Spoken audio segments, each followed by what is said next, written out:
காலையில் எழுந்திரிச்சு இந்த கொண்டை போடலாம் நம்மளுக்கு அடுத்த வேலையாகாதுங்க. நேற்று குளித்த குளியில் மண்டை பரட்ட தலையாயிருச்சு. அதனால் எண்ணெய் தடவி ஒரு கொண்டை போட்டுட்டேன்.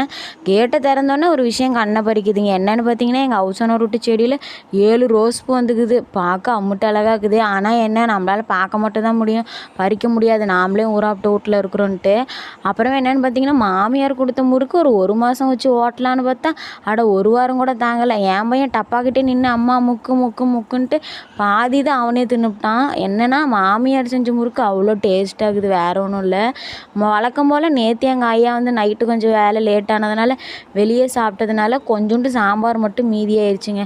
அதனால் கூட என்ன வெண்டைக்காய் இருக்குது, அதை வச்சு பொரியல் பண்ணி நான் இந்த ஒரு நேரத்துக்கு ஓட்டிக்கலான்னு சொல்லிட்டு பொரியல் மட்டும் பண்ணி சாம்பார் வச்சு சாப்பிட்டுட்டேன். இன்றைக்கி வழக்கம் போல் என் பையன் வந்து ஃப்ரிட்ஜுக்குள்ளே அவனோட துணியும் ஒரு பொம்மையும் தூக்கி வச்சுருக்கிறான். எதுக்கு வச்சுருப்பான்னு தெரியல, வெயிலுக்கு கூலிங்காக போகலான்னு நினச்சிருப்பான்னாட்டுக்குது. இன்றைக்கி எங்கள் வீட்டில் இத்தான் சோறு. உங்கள் வீட்டில் என்னென்னு கமெண்ட்டில் சொல்லுங்கள்.